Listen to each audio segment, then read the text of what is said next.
Di tengah gegap gempita panggung, di balik sorotan lampu yang panas, dan di antara ribuan suara yang bersatu dalam nyanyian, berdirilah seorang pria dengan gitar di tangan dan luka bangsa di hatinya.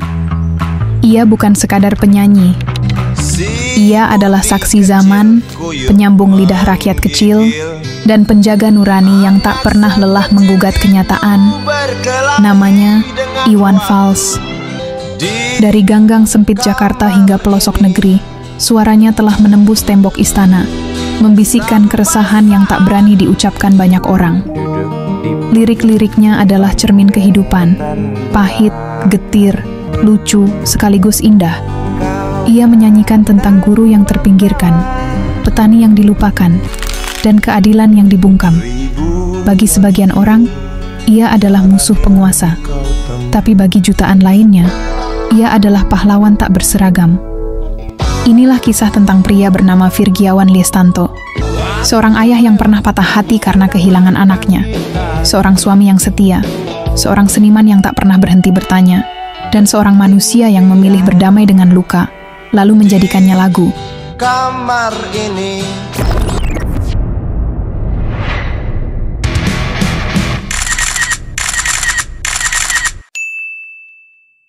Nama lengkapnya adalah Virgiawan Liestanto. Tetapi bagi jutaan orang Indonesia, ia lebih dikenal dengan nama panggung, Iwan Fals. Lahir pada tanggal 3 September 1961 di Jakarta, Iwan tumbuh dalam keluarga yang sederhana.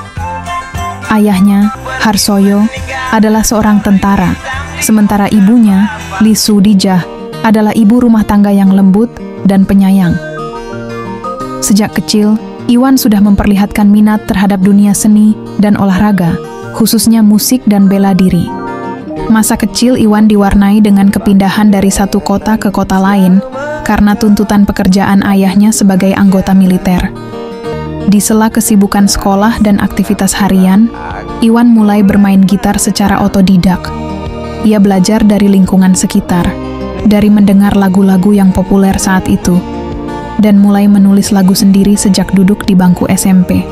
Lagu-lagunya sejak awal sudah berbeda, penuh observasi sosial, suara dari pinggiran, dan kegelisahan anak muda yang mempertanyakan keadilan. Salah satu faktor yang memperkaya lirik dan perspektifnya adalah keakrabannya dengan masyarakat kelas bawah, baik di kota besar maupun desa-desa. Iwan tidak hanya menciptakan lagu sebagai hiburan, tapi sebagai bentuk kritik, suara rakyat, dan jeritan nurani bangsa yang sering terpinggirkan.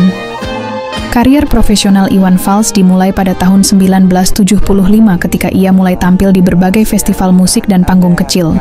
Namun, titik balik terjadi pada akhir 1970-an hingga awal 80-an, saat ia mulai dikenal melalui festival-festival besar dan kemudian merilis album perdananya. Album Sarjana Muda yang dirilis tahun 1981 menjadi pembuka jalan popularitasnya di industri musik Indonesia. Lagu-lagu dalam album ini seperti Guru Umar Bakri, Ambulan Zigzag, dan Bangunlah Putra-Putri Pertiwi dengan cepat menjadi sangat populer karena liriknya yang tajam dan dekat dengan kenyataan masyarakat. Iwan dikenal sebagai troubadour masa kini yang menyuarakan kritik sosial dan politik lewat musik.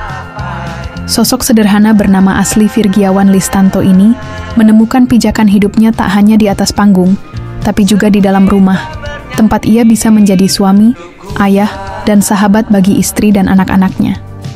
Dan disitulah kisah cintanya dengan Rosana, atau akrab dipanggil Mbak Yos, menjadi titik awal dari perjalanan personal yang akan mewarnai seluruh hidupnya. Dengan suka, duka, dan kehilangan yang tak terbayangkan, hubungan mereka berkembang dengan cepat. Iwan tak pernah banyak bicara soal cinta, tetapi caranya memandang, memperhatikan, dan menulis lagu adalah bukti yang lebih dalam dari sekadar kata-kata manis. Mereka menikah pada tahun 1980 saat Iwan masih berjuang keras di dunia musik. Pernikahan mereka bukan semata-mata ikatan cinta, melainkan juga kemitraan yang kokoh, karena Yos tidak hanya menjadi istri, tapi juga manajer, pengelola logistik, pendengar pertama lagu-lagu barunya, dan pilar utama dalam keluarga. Pada tanggal 1 Januari 1982, putra pertama mereka lahir. Mereka memberinya nama Galang Rambu Anarki. Sebuah nama yang tak lazim, namun syarat makna. Nama Galang berarti mengumpulkan kekuatan atau menyatukan. Rambu Anarki adalah respons terhadap situasi politik dan ekonomi saat itu, terutama saat harga kebutuhan pokok meroket di bawah pemerintahan Orde Baru. Bayi itu lahir di tengah keresahan, namun disambut dengan cinta. Galang menjadi simbol perjuangan yang hidup, anak yang dinanti-nanti dan diharapkan bisa tumbuh menjadi sosok yang bebas, jujur, dan kuat seperti cita-cita ayahnya. Seiring waktu, Galang tumbuh sebagai pribadi yang karismatik. Ia mewarisi darah seni dari sang ayah dan semangat kuat dari ibunya. Galang senang bermain gitar, menggambar, dan menulis. Ia menunjukkan ketertarikan besar pada dunia musik sejak usia dini. Iwan sendiri tidak pernah mendorong atau memaksa. Ia membiarkan Galang memilih jalannya, dan ketika putranya mulai menunjukkan kemampuannya, Iwan diam-diam merasa bangga, sekaligus khawatir. Musik adalah dunia yang kejam, ucap Iwan suatu waktu dalam sebuah wawancara. Dan aku tahu, siapapun yang masuk ke dalamnya harus benar-benar siap, bahkan anakku sendiri. Galang Rambu Anarki juga merupakan anggota band Bunga yang dibentuk pada 1996 bersama dengan Tony Vialli, vokal, Daniel, bass, Oka, drum, dan Eri, gitar. Bunga terkenal dengan lagu Kasih Jangan Kau Pergi yang merupakan hit mereka. Setelah kelahiran Galang, keluarga Iwan Fals kembali diberi anugerah seorang anak perempuan yang mereka beri nama Cikal Rambu Basai. Nama Cikal menyiratkan arti sebagai tunas pertama, awal dari generasi berikutnya. Sosok yang diharapkan menjadi pelanjut nilai-nilai dan semangat keluarga. Rambu Basai adalah benang merah dari tradisi penamaan keluarga ini, tetap menyisipkan makna spiritual dan kebebasan. Cikal tumbuh dalam bayang-bayang kakaknya, Galang. Namun Iwan dan Ros berusaha keras untuk membesarkannya dengan ruang yang sama luas dan kasih sayang yang setara. Mereka tahu bahwa setiap anak membawa misi unik dalam hidupnya. Dan benar saja, Cikal tumbuh sebagai pribadi yang berbeda, lebih tenang, lebih reflektif, dan punya kepekaan sosial yang mendalam. Cikal mungkin tak terlalu menonjol di panggung musik seperti sang ayah atau kakaknya, tapi ia menyalurkan semangat Iwan Fals melalui jalan lain. Ia banyak terlibat dalam kegiatan komunitas OI, Orang Indonesia, gerakan sosial yang lahir dari basis penggemar Iwan Fals dan berkembang menjadi wadah perubahan sosial. Cikal kerap mengambil peran penting dalam mengelola organisasi ini, mendampingi ibunya, dan menyuarakan hal-hal yang menjadi kegelisahan masyarakat. Ia juga dikenal sebagai pengelola Yayasan Galang, yang didirikan untuk mengenang kakaknya dan menjadi pusat pembinaan seni, musik, serta pendidikan alternatif. Dalam dirinya, mengalir darah perlawanan yang tenang, bukan dengan teriakan, tapi lewat kerja-kerja diam yang menyentuh akar. Iwan pernah mengatakan dalam sebuah wawancara, Cikal itu jembatan antara kenangan dan harapan. Dia hadir di tengah-tengah, antara kehilangan Galang dan kelahiran Raya. Segalanya berubah di pagi yang sunyi itu. 25 April 1997. Galang, yang saat itu baru berusia 15 tahun, ditemukan tak bernyawa di kamarnya. Hasil medis menyebutkan serangan jantung mendadak. Tidak ada tanda-tanda sebelumnya, tidak ada firasat. Hanya keheningan dan kenyataan yang menyayat. Anak mereka, harapan mereka, cahaya dalam keluarga mereka, telah tiada. Berita itu membuat Indonesia terdiam. Dunia musik berduka, para penggemar menangis. Namun tidak ada yang bisa membayangkan betapa hancurnya perasaan Iwan dan Rosana. Mereka seperti kehilangan separuh jiwa mereka. Iwan, yang biasa tegar di hadapan mikrofon, kini menangis dalam diam. Ia mengurung diri berbulan-bulan, tidak menyentuh gitar, tidak bicara banyak, dan menolak tampil. Dalam wawancara setelah masa berkabungnya, Iwan berkata lirih, "Galang itu bukan cuma anak, dia sahabatku, dia kawan diskusi, dia bagian dari jiwaku. Ketika dia pergi, rasanya seperti napas ini ikut hilang. Kesedihan itu bukan hanya luka, ia menjadi transformasi." Iwan yang kembali ke panggung beberapa tahun kemudian bukan lagi sosok yang sama. Nada-nadanya berubah, lirik-liriknya semakin dalam. Album Suara Hati yang dirilis tahun 2002 menjadi cermin dari luka yang telah berubah menjadi puisi. Lagu Hadapi Saja, yang ditulis bersama sang istri, bukan sekadar lagu penyemangat, tetapi terapi emosional untuk bangkit dari kehancuran. 5 tahun setelah kepergian Galang, kabar gembira datang. Pada 22 Januari 2003, Rosana melahirkan anak ketiga mereka, seorang bayi laki-laki yang diberi nama Raya Rambu Rabbani, nama yang tak kalah dalam makna dari kedua kakaknya. Raya adalah harapan besar, Rambu sebagai penghormatan atas nama Galang, dan Rabbani merujuk pada keilahian, sebuah pengakuan bahwa hidup ini ada di bawah kuasa Tuhan. Kelahiran Raya menjadi titik terang di tengah kabut duka yang tak sepenuhnya sirna. Iwan dan Ros menemukan semangat baru. Meski mereka tahu tak ada yang bisa menggantikan Galang, kehadiran Raya menjadi pelipur lara, pengingat bahwa hidup terus berjalan dan cinta terus mengalir. Dalam banyak kesempatan, Iwan menyebut bahwa Raya adalah anugerah yang datang tepat ketika ia dan istri membutuhkan cahaya. Dalam konser, ketika menyanyikan lagu Raya, air mata sering terlihat membasahi pipinya. Itu bukan sekadar lagu untuk seorang anak, tapi lagu untuk kehidupan kedua. Di balik semua itu, Yos adalah kekuatan sejati. Saat Iwan hancur oleh kehilangan, Yos tetap berdiri. Ia menangis, tentu. Tapi ia tak runtuh. Ia menjaga Iwan, menguatkan Raya, dan tetap menjalankan roda kehidupan dengan tabah. Di balik panggung, di belakang layar, Yos adalah manajer, pengatur logistik, sekaligus mata air semangat. Yos jugalah yang menjaga komunitas OI tetap hidup dan berkembang. Ia tak hanya mengurus keluarga, tapi juga keluarga besar yang terdiri dari ribuan penggemar suaminya di seluruh pelosok negeri. Saat Iwan memilih diam, Yos yang bicara. Saat Iwan lelah, Yos yang bertahan. Saat Iwan ingin menyerah, Yos yang menggenggam tangannya dan berkata, "Kita belum selesai." Pasangan ini memilih untuk tinggal di daerah Lewinanggung, Depok, di rumah yang lebih menyerupai studio komunitas daripada rumah selebriti. Di halaman rumah mereka terdapat panggung terbuka, tempat Iwan dan komunitas OI sering mengadakan pertemuan, latihan, bahkan pertunjukan kecil. Rumah itu bukan sekadar tempat tinggal, itu adalah sanctuary, tempat keluarga menyembuhkan luka, membangun mimpi baru, dan menciptakan karya. Galang dimakamkan tak jauh dari rumah itu, dan setiap pagi, Iwan berjalan ke makamnya. Berbincang dalam sunyi, mengenang, mendoakan. Hingga hari ini, keluarga tetap menjadi jantung kehidupan Iwan Fals. Ia boleh dikenal dunia sebagai legenda musik Indonesia. Ia bisa dielu-elukan sebagai penyair jalanan.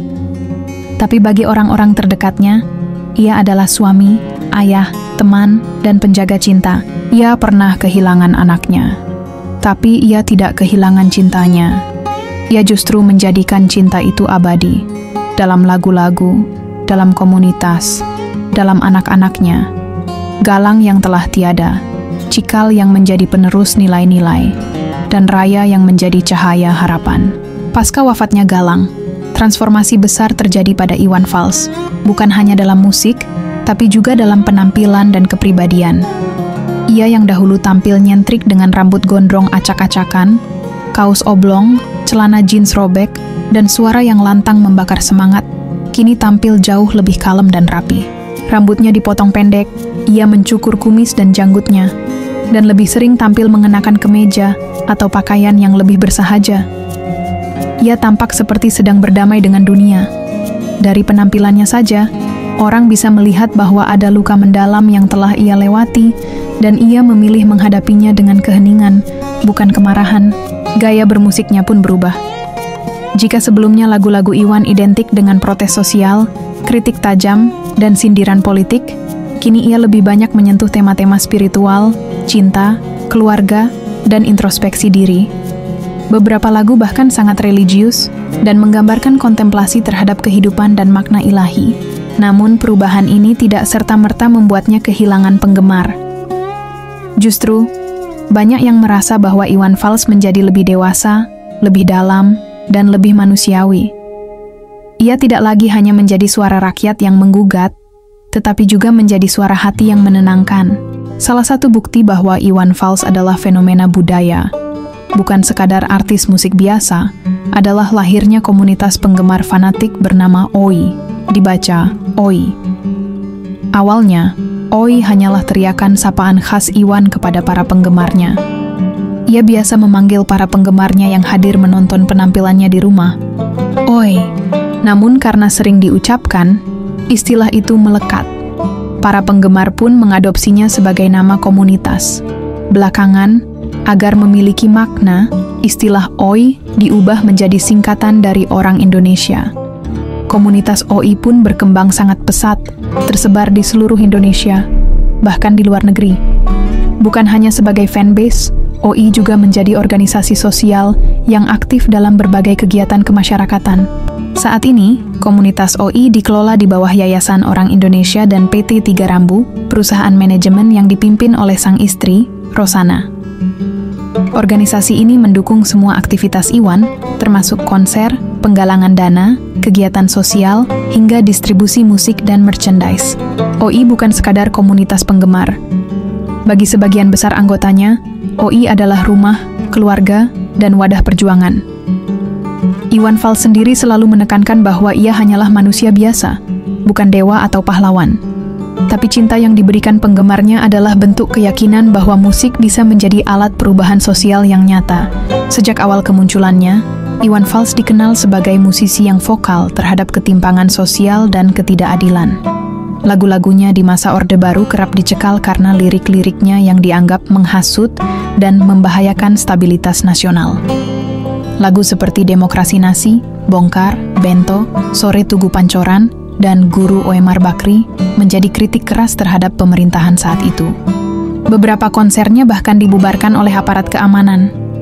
Namun, justru karena keberaniannya inilah, ia menjadi ikon perlawanan dan suara rakyat tertindas. Ia menyalurkan kritik bukan lewat teriakan politik, tapi lewat musik yang tajam, menyentuh, dan mengenal langsung ke jantung realitas. Pada masa reformasi, Iwan tetap konsisten. Ia tak mudah diombang-ambing oleh politik. Meski banyak tokoh politik mencoba mendekatinya untuk kepentingan citra, Iwan lebih memilih jalur independen. Dalam berbagai kesempatan, ia menegaskan bahwa ia tidak berpihak pada satu partai atau ideologi tertentu, melainkan berpihak pada kebenaran, kejujuran, dan keadilan.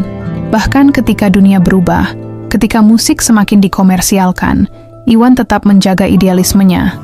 Ia tetap menyanyikan lagu-lagu dengan makna, tidak terjebak dalam arus lagu-lagu instan yang laris manis namun cepat dilupakan.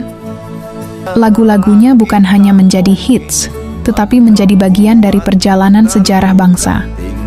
Banyak dari liriknya yang dikutip oleh mahasiswa saat aksi unjuk rasa, oleh buruh saat mogok kerja, oleh guru yang merasa tak dihargai, dan oleh rakyat biasa yang ingin didengar. Dalam konser-konsernya, Iwan tak hanya menyanyi, ia berdialog, ia berbagi, ia menyatu.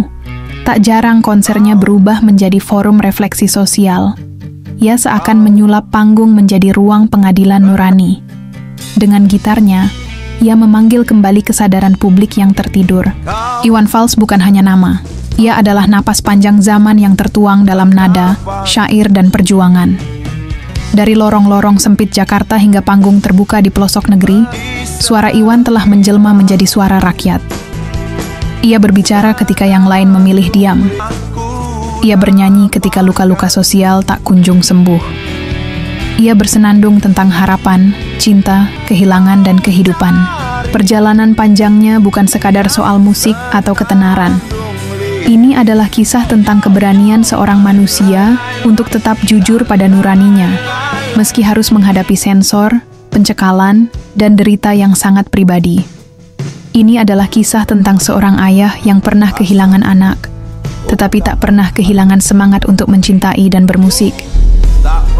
Ini adalah kisah tentang seorang suami yang setia pada satu cinta, tentang sahabat yang selalu hadir bagi siapapun yang mendengarkannya. Kini, ketika usia mulai menua dan rambut mulai memutih, Iwan Fals tetap tak kehilangan cahaya. Ia mungkin tidak lagi berteriak sekencang dulu, tetapi pesannya kini lebih dalam. Ia mungkin tidak lagi marah dengan cara yang sama, tetapi kegelisahannya tetap abadi. menjadi bahan bakar bagi generasi baru untuk terus bertanya, terus peduli, dan terus bernyanyi.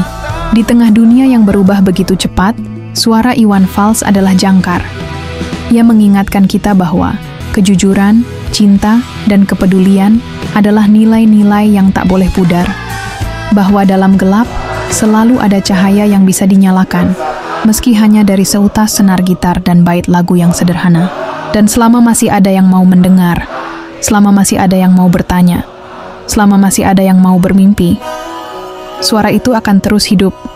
Suara Iwan Fals, suara kita semua.